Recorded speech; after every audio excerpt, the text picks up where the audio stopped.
You got over here. So why couldn't he make it over there? Or for that matter...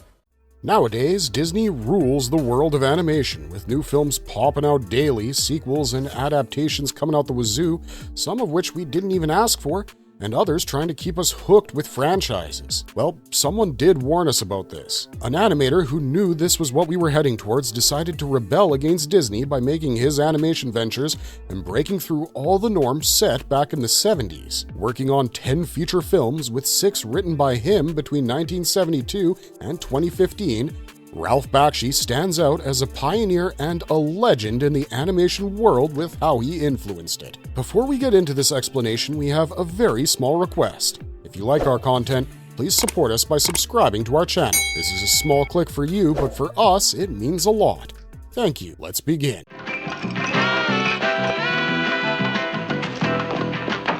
Ralph Bakshi.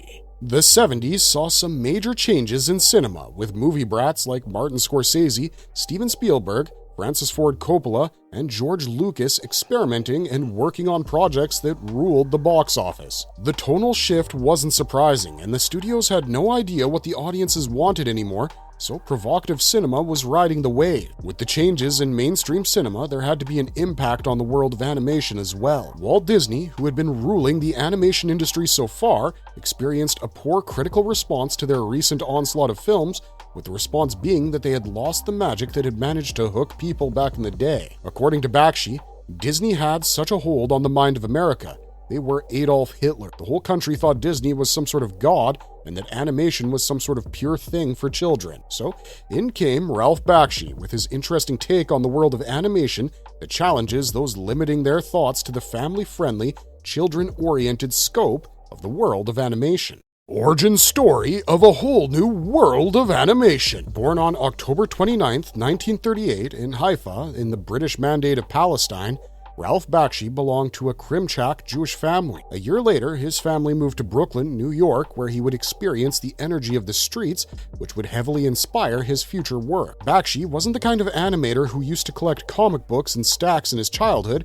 He used to collect comic books from the trash can and make his toys out of scraps of wood and nails, a do-it-yourself knack that would tend to his future ambitions. Sometime later, his uncle moved with his father to the black neighborhood of Foggy Bottom, while the two chased opportunities in Washington, D.C. Bakshi fit right into this community and made black friends and started going to a local black school until a concerned teacher informed the principal, and that led to the cops being called and Bakshi being removed from the school. The family returned to Brooklyn, acting like none of it had happened, and Bakshi resumed his life where he had gotten used to. At 15, he discovered Gene Burns' Complete Guide to Cartooning at a public library. He ended up stealing it and absorbing everything mentioned in it like a sponge. Being a troublesome kid, Bakshi tended to get identified in school. This one time, a food fight happened and then a smoking incident ended up getting him kicked out of school. He was transferred to Manhattan School of Industrial Art, where he finally got the circle of people he wanted. Honing his skills under Charles Allen, the African-American cartoonist, Bakshi graduated in 1956 with an award in cartooning. Using his personality and skills, Bakshi went to look for jobs and jumped right into the animation industry, where he started working under Terry Toons as a cell painter and eventually worked up to contributing to shows like Spider-Man and Rocket Robin Hood. However, Bakshi's true interests lay elsewhere, in a side of animation that people didn't dare touch because of the fear of Walt Disney. Eventually, Bakshi ended up working with producer Steve Krantz, who produced his first film, Fritz the Cat. 1, 2, 3. What the hell, little girl? What in love? Fritz the Cat, the X-rated revolution. With a disinterest in the kind of work he was limited to doing, still, Steve Krantz suggested that the studios wouldn't be interested in producing the animated feature because of the provocative tone and Bakshi's lack of filmmaking experience. So, once again, Bakshi dove into seeking inspiration to make something that perfectly goes against the structured, safe, and family-friendly content-themed animation projects that ruled the box office. Around this time, he was browsing the East Side bookstore on St. Mark's Place and came across a copy of Robert Crumb's Fritz the Cat. Before we go any further, we have to indulge in Robert Crumb, another controversial figure who ruled underground comics, and you may come to realize how significant the idea of his collaboration with Ralph Bakshi was. Crumb created the character Fritz the Cat back when he was a teenager with his brother, as part of a series of self-published comic magazines they made. Crumb became obsessed with the counterculture when he moved to San Francisco, and his work became more and more sexually explicit and violent. The individual himself became the center of a growing underground comics movement. The only character that popped out of this movement was Fritz the Cat, and it reached quite a wide variety of eyes. So, you see, Crumb and Bakshi were a match made in counterculture heaven, or were they? Bakshi saw the world of Crumb's work and instantly realized that Fritz the Cat was the perfect project to bring out the surrealistic tone that exposed the absurdities of American society. After convincing Steve Krantz about a project based on Crumb's work, Krantz managed to bring Crumb in for a meeting. Bakshi instantly jumped into showcasing his attempt at working on Crumb's style, and the intent is what convinced Crumb to agree to make the project, and he even handed him one of his sketchbooks. Bakshi began work on the project and fully dedicated himself to bringing the world of Fritz the Cat onto screens. However, Crumb indicated that he was skeptical about the idea and refused to sign the contract, hinting at his fear about the story's direction and turning his original concept into a version that he had never imagined, the Hollywood way, as it's been called. Bakshi somehow managed to get the rights after trying to convince Crumb in a desperate attempt, only for his wife Dana to sign it, considering she had power of attorney. But Crumb's disagreement wasn't the only enemy that Bakshi would face, because none of the distributors in the market were interested in the film, owing to the beautiful narratives with which Disney ruled the industry. Finally, Warner Bros. Agreed to fund and distribute the movie, and Bakshi and Krantz decided on releasing a small version of the film along with Bakshi's raw work for the studio grant. Alas, the preview was an absolute failure, as the studio giant was shocked by what they saw and realized that they could never fund something like that until they demanded that the sexual content of the film be toned down. Bakshi refused to meet the demands, and Warner Bros. Decided to pull out of the film. Once again, Bakshi and Krantz went to look for another distributor. Finally, they arrived at the doors of Cinemation Industries. This distributor specialized in exploitation films, and even though Bakshi didn't have a pitch ready for them, they felt that the animated feature would perfectly fit into their tone of cinema. With the distributor ready, Bakshi sat in the director's chair and stuck to his guns about the themes he wanted to depict in the film. From the detail of the weed to the background, every aspect played a role in describing the colorful, funny, sexist, raw, and outrageous world he wanted for the film. Unlike the traditional animation format that used straight lines and clear motion to depict the world, Bakshi wanted rough, sketchy, and unpolished tones that would stick to his aesthetics for the underground world he was trying to create. He would innovate unique techniques to bring the rawness to life, particularly with the sound, as he didn't use voice actors being recorded inside the sound booth, but took a tape recorder and picked real conversations, including drug dealers and bar-goers, and then animated these conversations based on his requirements. This technique added to the authenticity, something missing from the time's animated features. Fritz the Cat changed how that animation was viewed, and the anthropomorphic representation of America landed the tone missing from the other features of the time. Even though there's no clarity about the film's budget, it's quite clearly sufficiently lower compared to most other feature films of the time, and the box office numbers proved that it was an absolute success. People viewed the film as Bakshi's middle finger to Hollywood, a daring attempt proving Bakshi as a legitimate filmmaker. But there were also a lot of people who didn't like the provocative tone of the film and wanted to curb it. Surprisingly, one of these critiques came from Robert Crumb himself, who hated how the film focused majorly on the politics of society rather than the humor that the original comics presented. Crumb stated that the film resulted from Bakshi's confusion regarding the real elements present in the narrative of Fritz the Cat. In response, Bakshi said that Crumb was smart enough to get away with the money and still blame him for failing to represent Crumb's work. Crumb's side of the story appeared as a subplot in the 2021 Norwegian film The Worst Person in the World, where a similar artist hates the product of the film based on one of his most famous works, a controversial anthropomorphic figure. If you think it's a usual response from Crumb, then you should know that Crumb went ahead and wrote another Fritz the Cat comic where he had Fritz killed by his girlfriend. Meanwhile, Steve Krantz produced a sequel to the film in 1974,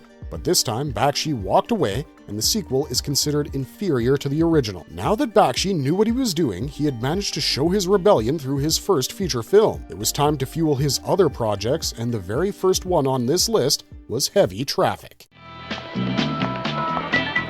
Goddamn broad did it. We won. Heavy Traffic and Coonskin, the dirty, gritty city symphony. Bakshi decided to shift to real people instead of anthropomorphic figures for his next feature, and this time, he had the tale of a tortured underground cartoonist in his hands. After a successful pitch to Samuel Z. Arkoff, Bakshi decided to get on with the project, and during this time, he confronted Krantz for the payment for his Fritz the Cat. Krantz managed to steer the conversation away by indicating that the film had hardly made any profit. In turn, Bakshi decided to pitch another one of his projects, and after it managed to grab some eyes, Krantz started growing back his interest in Bakshi. Meanwhile, Bakshi managed to release Heavy Traffic in 1973 to a wider audience because more distributors were interested in putting out adult animated features following the success of Fritz the Cat.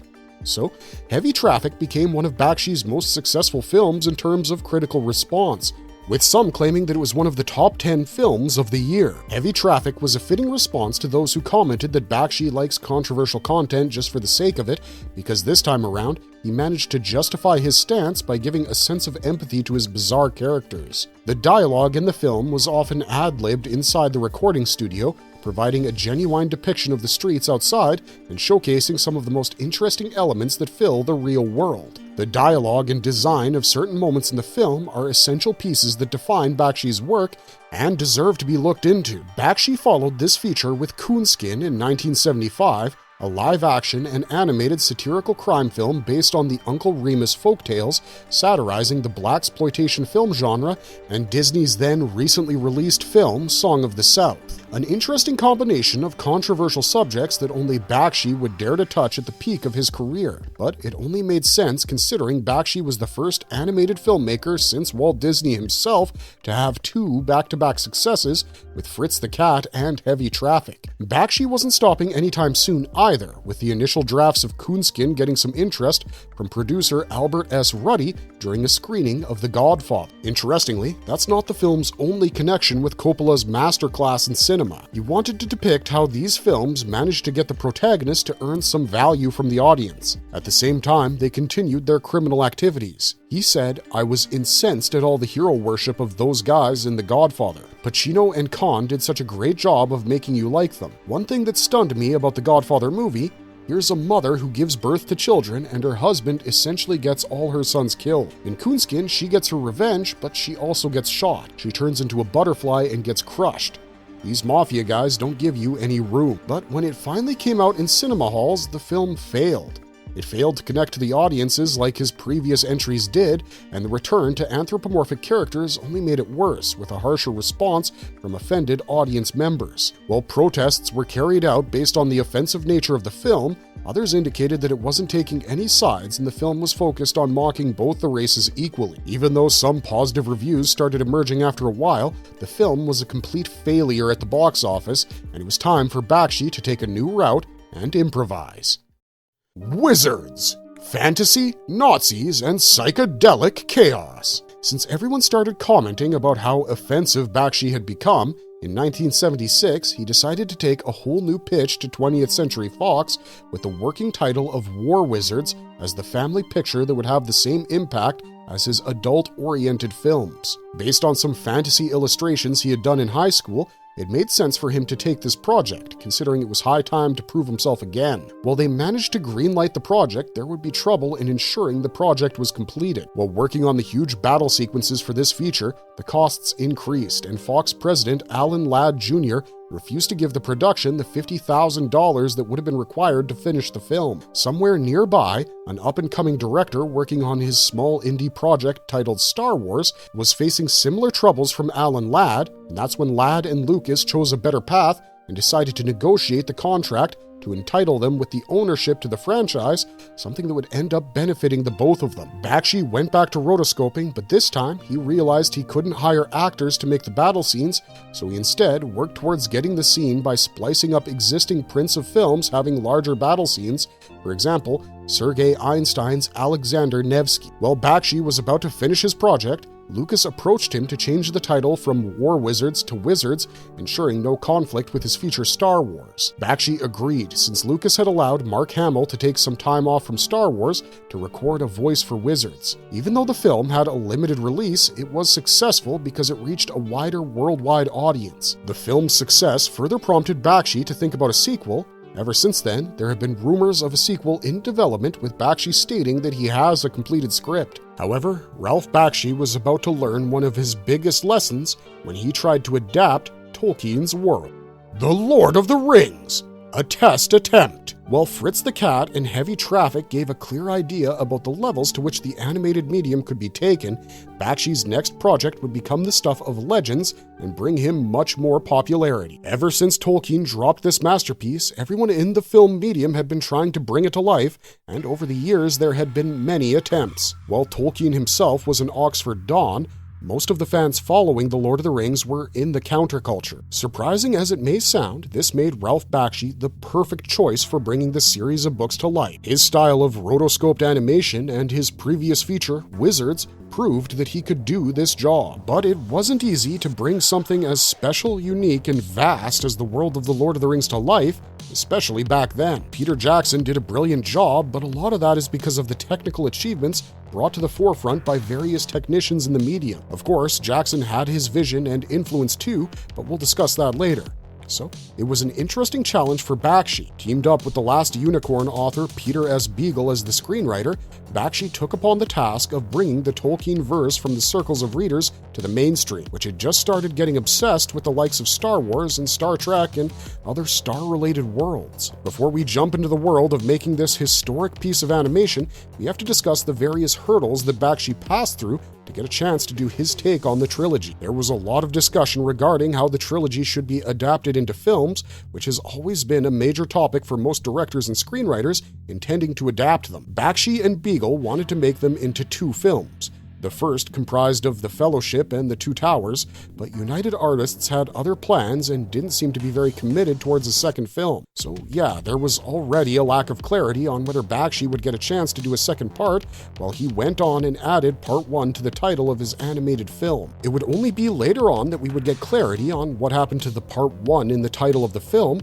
and any hints towards the ideas of a possible Part 2 was a topic of major discussion. So, Bakshi finally got into making a feature film that would be a very honest adaptation of the books, something that would often make you feel as if you were trailing towards the end of the story.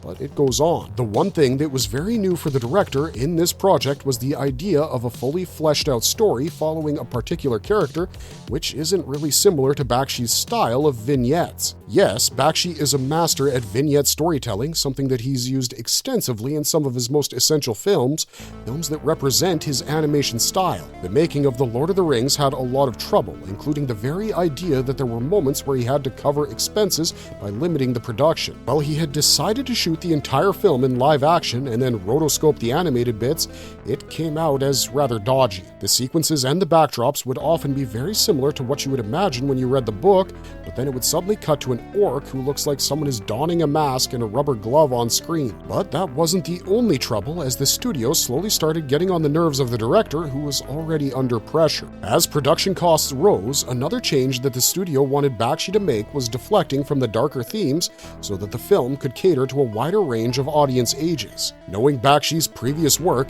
he stuck to his shoes and decided to keep the darker themes and not go for the commercially appealing plans that the studio had for the feature. One of the major changes to the film would be renaming the movie to just The Lord of the Rings, with the Part 1 removed from the title. It became clear that the studio didn't want a sequel to the film, but the title change only added to the confusion of the audience, who assumed that the film was a complete version of the trilogy of books. But all hurdles aside, the film is truly a marvel to look at, with visuals so detailed and perfected that it brings the tones of the books out to the audience. Frodo's journey from the colorful Shire to the real world shows horror and marks the perfect means of describing the trials and tribulations he faces throughout the narrative. Owing to his plan, the film ends with Gandalf triumphantly tossing his sword into the air, and the narrator indicating that this is the end of the first great tale of The Lord of the Rings, and there we are left with half of what could have been one of the most unique takes on these books ever. The movie came out, and even though it had a mixed response from the audience and critics,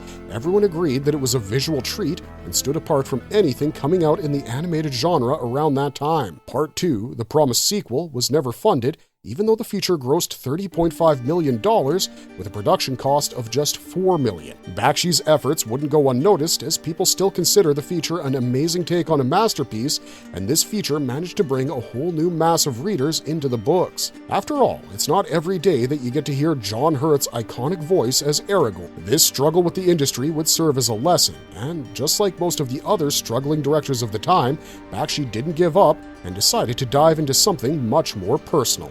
American pop music, generations, and pure art. Bakshi had a story. He pitched American Pop to Columbia Pictures, a story driven by the songs as it unfolds across 4 generations of a Russian-Jewish immigrant family of musicians. Yeah, that does sound personal, and also a return to how Bakshi depicted the world in his previous films, with an interesting soundtrack filled with songs that make up for the noises of the looming city. American Pop is the one film that stands out as a favorite for many fans of his work, with a script written by Ronnie Kern that brings these characters to life, with a cast of characters including Jeffrey Lippa, Richard Singer, and Ron Thompson bringing the 4 generations of musicians to life, not to mention the amazing work Thompson did in his double role as the last 2 characters of Tony and Pete.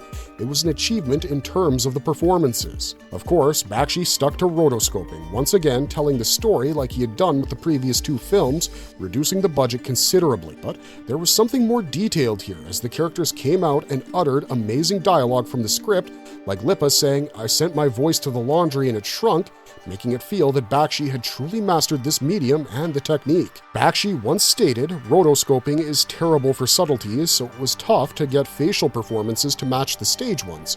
But while watching this movie, you can definitely see that he didn't give up. To get the playlist he wanted, he managed to acquire the rights to an extensive soundtrack that had the likes of Janis Joplin, The Doors, George Gershwin, the Mamas and the Papas, Herbie Hancock, Lou Reed, and Louis Prima, all for under $1 million. But the real thing that works out for this feature, along with the rotoscoping and the soundtrack, is the background and art direction, as the elements change as the plot evolves, and we're left with some of the most amazing visuals. The background is infused with elements from the plot, particularly the one with the infamous acid sequence where a fisheye lens takes over the screen and adds to the existing colors of the film. There's some influence that American cinema ended up having from this film, considering the themes and the songs are something that filmmakers might call cliched. If it weren't for Bakshi and his tendency to swing for the fences, this would have been something that would have never seen this style of storytelling. As the footage of the Vietnam War and the rioting, along with the colorful psychedelic effects, fill the screen, we can see a rock group performing Jefferson Aeroplane's "Somebody to Love," and in the end, the struggling Pete stuck in the depths of drug dealing is juxtaposed with Pat Benatar's "Hell is for Children," filling your ears. The response to the film was once again mixed. Still, many were very clear about stating that it might just have been Bakshi's greatest work so far and a fitting tribute to the music of America in a format that could be expanded to explore a wider range of storytelling.